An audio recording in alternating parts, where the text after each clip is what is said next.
Hey, what's up, everybody? You know who it is. It's your girl, Fat Girl Snooper. You know what I am here to do, and that is to bring you the latest celebrity deets from the streets.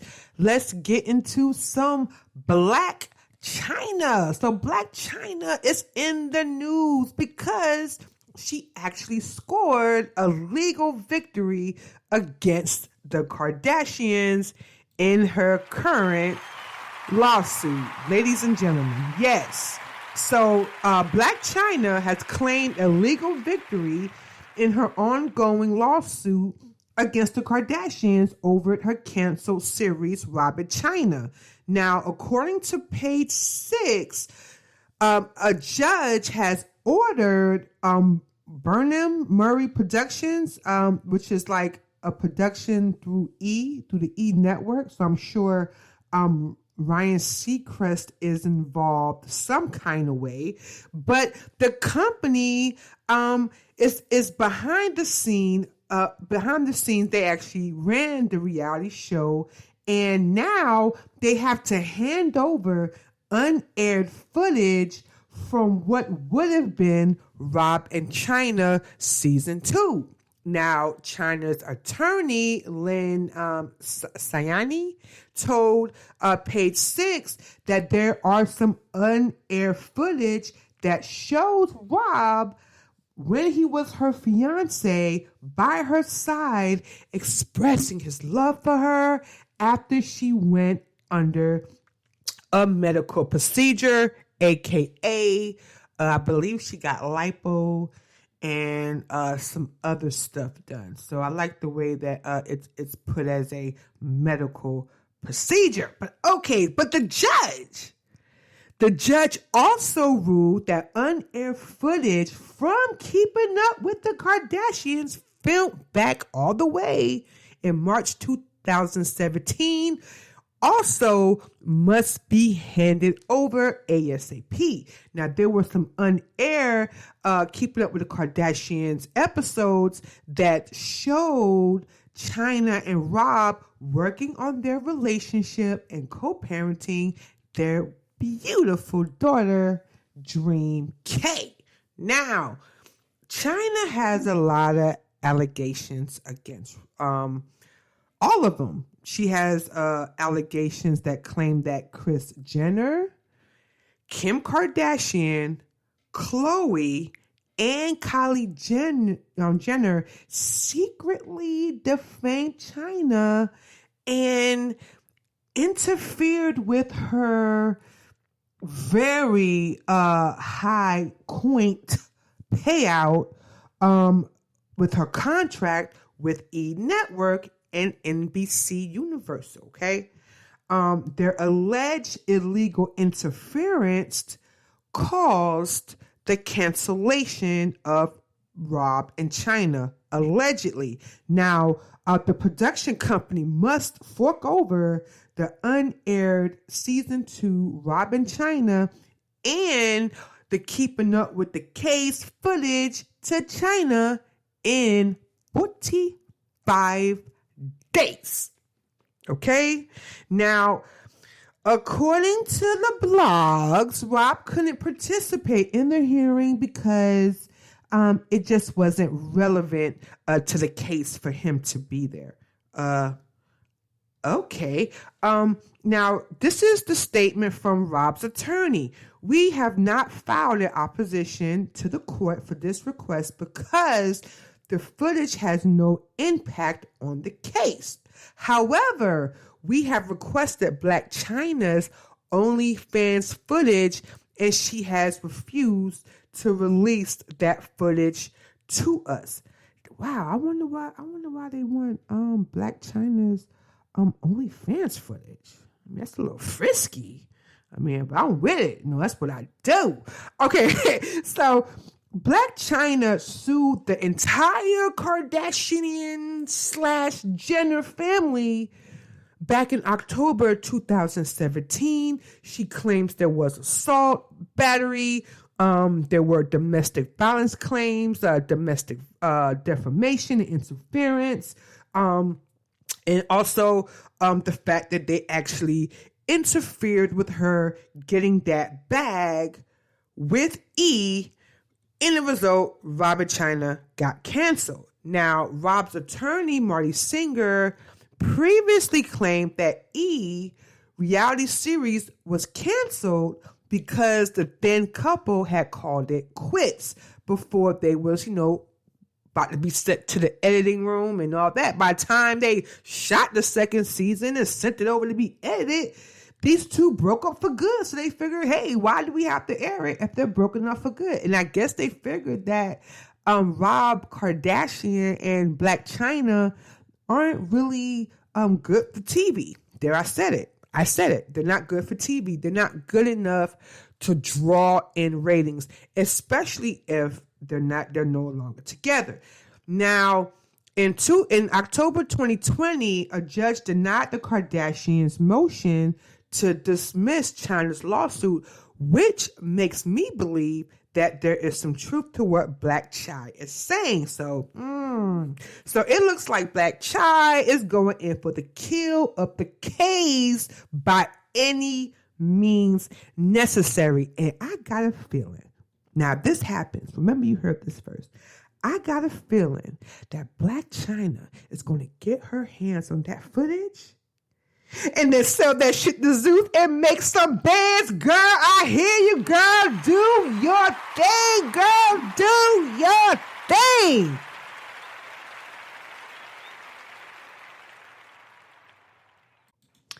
Okay, so remember I was telling you guys last week about the Pretty Ricky band member, Spectacular Blue Smith, and how he went to the happiest place on earth, to Disney World, and acted a straight ass and ended up punching the worker. And okay, so remember I told you how he was basically in line, waiting, I guess, to go on a ride, and he fake sneezed.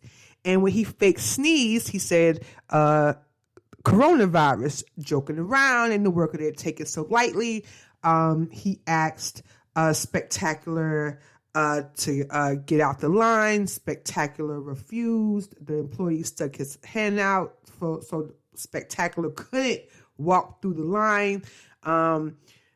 Spectacular ended up allegedly punching the guy or fighting the guy. Spectacular even allegedly had his son lie for him and said that his daddy tripped and landed on top of the guy with his fist. I don't know.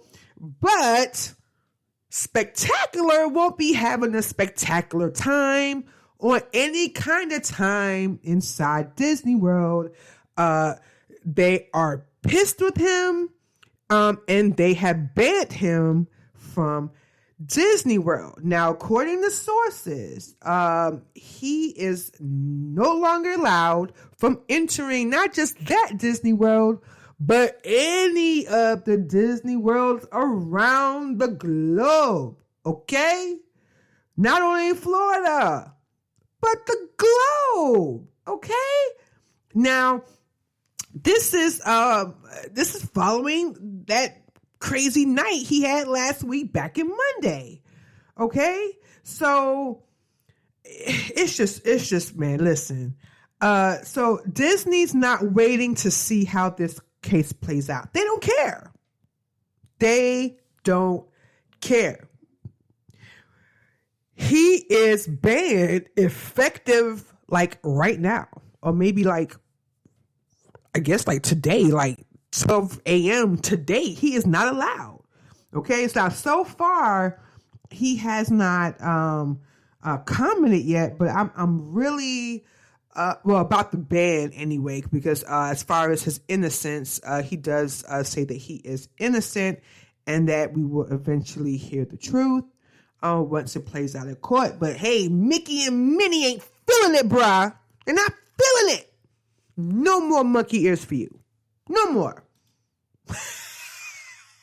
Okay.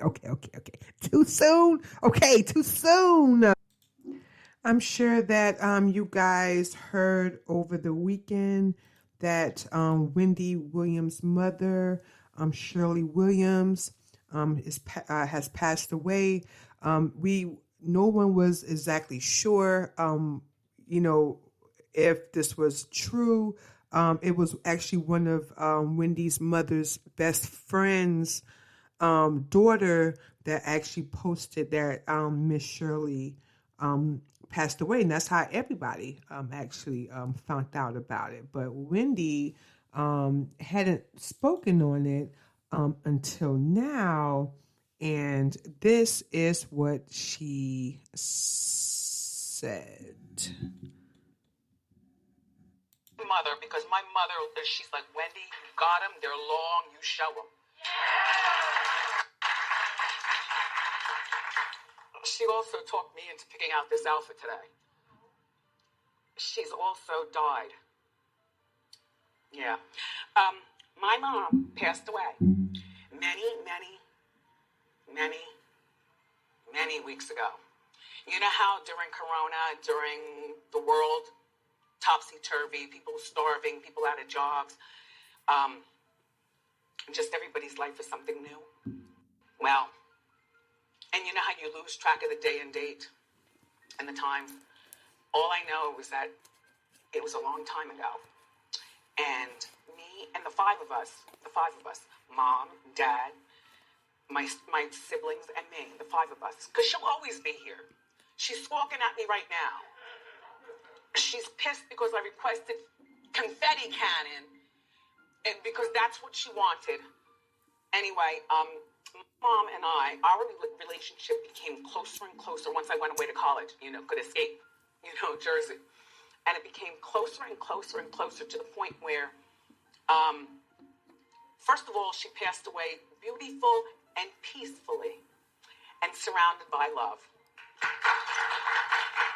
And she didn't suffer, not one bit.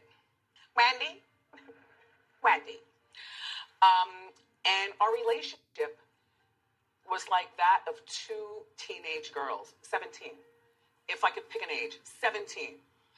And we talked about, you know how if you have siblings, you each have different relationships with your mom and your dad.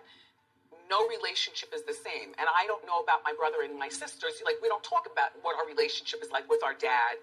Good morning, Daddy. You too, Mom. Hi, Juan. Hi, Tom. But, my relationship with my mother, right up till the end, was so girly and so ridiculously giggly. And so, like, she said to me, Wendy, the girls went down to the shop and brought up all of the press-on nails. And I pressed them on. And Wendy, if one pops off, I open up another package and press another one on. And we would do our nails together, me, clipping, and then we'd watch like Housewives or American Greed on TV together. Like, she was never into the crime shows like me. And she's like, oh my gosh, this is like real life. I was like, exactly, Mom. And we'd watch a Hallmark movie, I'm not into Suzanne, but I would humor her. And the old Frosty the Snowman, Charlie Brown and the Simple Tree. Like, we'd watch all that kind of stuff. And she was like, Wendy, this is what you used to watch when you were young. I was like, Mom, that's because it was your household and you made us. I didn't want to watch that. And then sometimes we'd be on the phone for so long that we would literally fall asleep with the phones right here. And then I'd wake up to, Wendy? Huh, Mom? Oh, well, are we still doing our nails? She said, yeah. Or she'd wake up to me saying, Mom. And it was like, what are you eating? Where are you going? What are you doing? It's just a thing.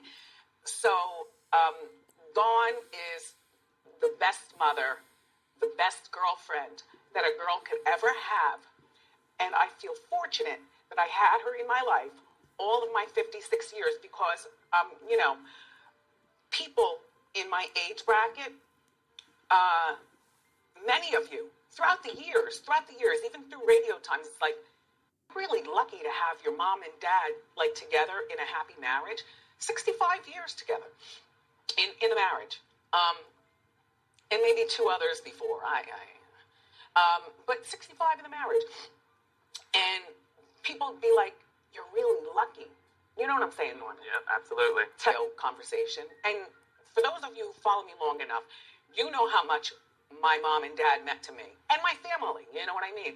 So for me, my thing is, I gotta be strong for my son, because this is his first death. Like, he does not know death. He's 20. He does not know death. He does not know anything about this. I mean, he knows, he knows his grandmother has passed away, but he doesn't know this in his life. So if I get on the phone and I'm breaking down and hooping and hollering and rolling around on the ground, I'm Baptist, so we do all that. Pull out a tambourine, but if I do all that to him, then he's going to be worried about me. And if he worries about me, then he's going to be worried about then his grandfather, and then his aunt, and then he's going to be worried about everybody in the family and question maybe he's not acting right. You know what I mean? So in the name of my mother, she didn't want flowers. She doesn't want, my mother, just know this, please send no flowers. Unless you're going to send the kind that we both agreed we love the most. You know those flowers that last for a year? Yeah, in the box. Well, if you send her those, perfect. You don't have to water them. So that means that Tom, he doesn't have to water anything. My father's not really good with the plants, you know what I mean?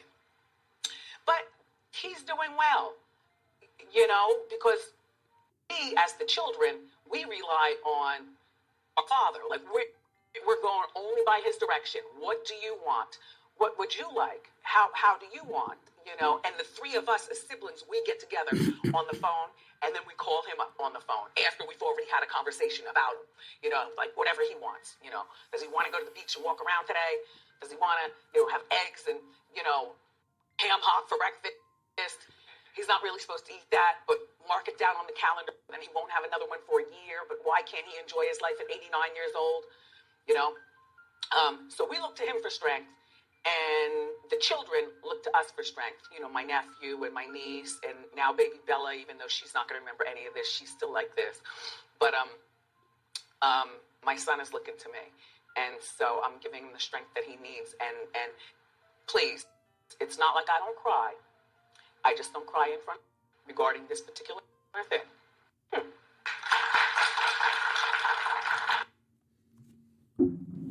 Okay, so now people were going crazy when Wendy said that she had no idea what day her mother died, or it was weeks ago, and how the days ran together. People went crazy, like, oh my God, how can Wendy not know when her mother died? But here is what I think. My 2 cents is that when Wendy said that, my 2 cents is her mother was ill. Okay? And when she said she died weeks ago, she meant, I'm assuming that my 2 cents is that she meant that, her mother wasn't conscious for weeks. So maybe they were expecting for her to pass away. That's just my 2 cents on that. And I think that, people shouldn't be going crazy about that statement, because I believe that Wendy wants to keep her mother preserved, how she's known her. So, that's just my 2 cents. And with any event, I want to send my condolences to my gossip godmother and her family. I'm definitely in my prayers. And maybe that could have been the reason why, for like the last, first few months, she was coming out a little discombobulated. I mean, could have been she had all this knowing that maybe like her mother was sick and she was going through a lot. I mean, that's just my opinion.